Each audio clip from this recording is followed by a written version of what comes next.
સુરતમાં રહેતું એક ફેમિલીમાં છે પિતા, 16 વર્ષની સગીરા અને એના બીજા મમ્મી એટલે એવી રીતે કે એના પિતાએ જ્યારે 7 વર્ષની હતી ત્યારે એમના છૂટાછેડા થઈ ગયા હતા અને એની મમ્મી, એની જે મૂળ મમ્મી, પોતાની જન્મ આપનારી માં એને એના પિતાને સોંપી દીધેલી. એટલે તે પોતાના સ્ટેપ મધર એટલે કે સાવકી માતા અને પિતા સાથે ઉછરી રહી હતી. આજે એની ઉંમર 16 વર્ષની થઈ છે. હવે તે લોકોનો સંસાર તો સારી રીતે ચાલી રહ્યો છે, ખુશીથી આનંદ મંગળથી જીવી રહ્યા છે. એની બીજા નંબરની મમ્મી તે મુંબઈ કોઈ સંબંધીના ઘરે કામ અર્થે, પ્રસંગના અર્થે એમને જવાનું થયું, એટલે 2 દિવસ પહેલાં એ ગયા હતા અને બીજા 2 દિવસ થયા પછી એના પિતા તેની મમ્મીને લેવા જાય છે. આ બાજુ આ સગીરા ઘરે એકલી હોય છે. હવે બીજા દિવસે જ્યારે તેના પિતા આવે છે ત્યારે સગીરા ઘરે મળતી નથી. તેના પિતા ચોંકી જાય છે કે પુત્રી ક્યાં ગઈ. તે આજુબાજુમાં તપાસ કરે છે, ચિંતામાં હાંફળા ફાફડા થઈ જાય છે અને એક 16 વર્ષના ઉંમરે પહોંચેલી સગીરા અને એકલી હોય અને પછી જ્યારે બહારગામથી ઘરે આવે ત્યારે તેમના દિલની ધડકનો તેજ થવી સ્વાભાવિક છે. જો પુત્રી ઘરમાં હાજર ન મળે અને આજુબાજુમાં શોધખોળ કરે તો એનો અત્તોપત્તો ન લાગે તો. તેની બહેનપણીઓને તમે ત્યાં પૂછપરછ કરી, સગા સંબંધીઓને પૂછ્યું તો ક્યાંય એનો શોધખોળ આધાર એનો મળ્યો નહીં કે એ ક્યાં છે કે શું છે. બધાએ કહ્યું કે ના, અહીંયા તો નથી આવી. હવે એમની ચિંતા અને ટેન્શન ઓર વધી ગયું અને તેઓ પતિ પત્ની ખૂબ જ વિવશ થઈ ગયા કે હવે શું કરીશું. પોલીસ ફરિયાદ કરવાનું વિચારતા જ હતા, પણ છતાં એમણે થોડી રાહ જોવાનું નક્કી કર્યું અને તેઓએ થોડી રાહ જોઈ, પણ છતાંય રાત પડી ગઈ અને બીજા દિવસ પણ થઈ ગયો અને બીજા દિવસના જ્યારે બપોરનો સમય થયો ત્યારે પુત્રી ઘરે પરત આવી ત્યારે તેમણે એને પૂછ્યું કે તું ક્યાં ગઈ હતી, તારો કોન્ટેક્ટ કે તારો સંપર્ક કેમ નહોતો થતો અને આવી રીતે તું બહાર રહેવાનું કારણ શું. તો પુત્રી કંઈ બોલી નહીં અને ચૂપચાપ રહી. ત્યારે પિતાએ તેને થોડાક કડક શબ્દોમાં પૂછપરછ શરૂ કરી ત્યારે છેવટે પુત્રીએ પોતાની સાથે શું થયું, તે ક્યાં હતી અને ક્યાં ગઈ હતી અને તેની સાથે જે બન્યું તે બધું ભયાનક ઘટના વર્ણવી.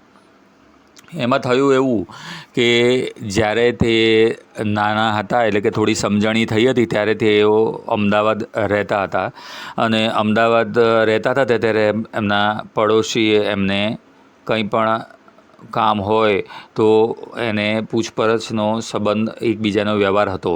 એટલે પુત્રીએ જણાવ્યું કે તે વડોદરા ગઈ હતી. હવે વડોદરા કેમ ગઈ હતી, કોને મળવા ગઈ હતી અને ત્યાં શું કામ હતું ને આવી રીતે ઘરની બહાર રહેવાનું પ્રયોજન શું, તેવું પૂછ્યું પિતાએ. ત્યારે તે સગીરાએ જણાવ્યું કે તમે ગયા પછી મેં જ્યારે પેલી અમદાવાદવાળા એમના પડોશીએ તેમને નોકરી માટે કોઈ કામ હોય તો એક વ્યક્તિનો નંબર આપ્યો હતો કે ભાઈ તારે કોઈ કામ હોય, નોકરી હોય તો અહીંયા તું સંપર્ક કરી શકે છે. તો તે મારી પાસે નંબર હતો એટલે મને થયું કે લાવ હું એમને ફોન કરીને કોઈ નોકરી કે કામ મળે તો તેના માટેની તપાસ કરું. કારણ કે સગીરાએ છેલ્લા ઘણા સમયથી લગભગ 5-6 મહિનાથી ભણવાનું છોડી દીધું હતું. તે સ્કૂલે જતી હતી, તેને ભણવામાં કોઈ મન લાગતું ન હતું. આથી તેણે વિચાર્યું કે હું કોઈ નોકરી કે વ્યવસાય કરીને ઘરમાં મદદરૂપ થઈ શકું. તો તેણે કહ્યું કે ભાઈ મેં એમને ફોન કર્યો, તે આધારનો નંબર હતો કારણ કે તે NRI છે અને NRI છે તે વિદેશમાં અમેરિકામાં 2 મોટેલના માલિક છે. તેઓ હાલમાં શિયાળો હોવાથી પોતાના વતન વડોદરાના પ્રવાસે આવ્યા હતા. એટલે તેને ખબર હતી કે એ આવવાના છે. એ ખબર પડી એટલે તેણે એમને ફોન કર્યો તો એમણે મને ત્યાં મળવા માટે બોલાવી હતી વડોદરા. તો હું પછી સુરતથી તેમને મળવા માટે ત્યાં ગઈ. તેમણે મારી સાથે વાતચીત કરી, મને કહ્યું કે ભાઈ તું શું કામ કરી શકે છે, તને શું ફાવશે, એમ કરીને સારી રીતે મારી સાથે સમજણપૂર્વક બધી વાતો સમજાવી, પૂછપરછ કરી અને પછી તેઓ મને એક ફ્લેટ ઉપર લઈ ગયા. એ ફ્લેટ ઉપર લઈ જઈ અને પછી તેમણે મારી સાથે ના કરવાનું કાર્ય કર્યું. એમણે એવું કામ કર્યું કે જે કહી શકાય નહીં. હવે એ પછી એમણે તેને આખી રાત ત્યાં રાખી અને બીજા દિવસે તેને ત્યાંથી પરત તે એના ઘરે આવવા માટે હું આવી એમ એ સગીરાએ જણાવ્યું. આખી રાત તેની સાથે ન કરવાનું કાર્ય તે આધેડ એનઆરઆઈએ કર્યું. આવું સાંભળીને પિતાના પગ નીચેથી ધરતી જાણે સરકી ગઈ હોય તેવી હાલત એમની થઈ ગઈ. એટલે તેમણે તાબડતોબ પહોંચીને પછી પોલીસ ફરિયાદ દાખલ કરી હતી. પોલીસે પગલાં લેતા જ તરત જ તે એનઆરઆઈ વ્યક્તિ આધેડને અટકમાં લીધો છે, જે 59 વર્ષના ગુજરાતી છે, જે અમેરિકામાં પોતાનો બિઝનેસ સંભાળે છે અને તે હાલમાં અહીંયા વડોદરા ખાતે આવેલા હતા. તેની ધરપકડ કરીને પોલીસે પૂછપરછ કરી છે. ઘટનામાં એવું બન્યું કે તે આધેડે એક ફ્લેટ રાખેલો અને એ ફ્લેટ ઉપર આ સગીરાને લઈ ગયો, ફોસલાવી અને તેની સાથે નોકરી આપવાના બહાને કે કોઈ પણ રીતે તેને લાલચમાં લેવડાવી અને તેની સાથે દુષ્કર્મ કર્યું.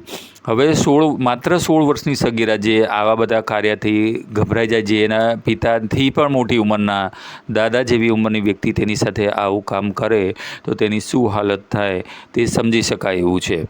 એટલે પછી પોલીસે પોતાની કાર્યવાહી હાથ ધરી છે. તેને 18 વર્ષની આ વ્યક્તિને અટકમાં લઈ અને તેને ઉપરનો આગળની પૂછપરછ સાથે એનો કેસ દાખલ કરવામાં આવ્યો છે.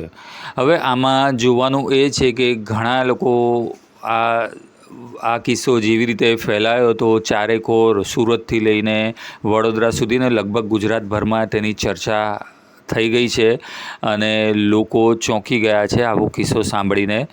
અને તે છતાંય આમાં સિક્કાની બીજી બાજુ પણ છે. અમુક લોકોને એવું પણ શંકા જઈ રહી છે કે ક્યાંક આની અંદર કોઈ કાવતરું તો નથી ને, કે આમાં કોઈ પણ પ્રકારનું હની ટ્રેપ તો નથી ને. એટલે કે હની ટ્રેપની પણ આશંકા અમુક લોકો વ્યક્ત કરી રહ્યા છે. મિત્રો, તમારું શું કહેવું છે કે આ પ્રકારની ઘટનામાં શું આ હની ટ્રેપ હોઈ શકે કે પછી આ સગીરા સાથે એક મજૂર વર્ગની ઘરની કન્યા સાથે આવી રીતનું ખોટું થયું? તમે કોમેન્ટમાં જરૂર જણાવશો. શું તેણે આ માતા પિતાએ કોઈ સગીર વયની કન્યાઓને આવી રીતે ઘરે એકલી મૂકવી જોઈએ? શું માતા પિતા અલગ થાય તો શું બાળકો સાથે અવળી અસર થાય ને એમનું કોઈ ધ્યાન રાખનાર ન હોય તો એમની સાથે આવું થતું હશે?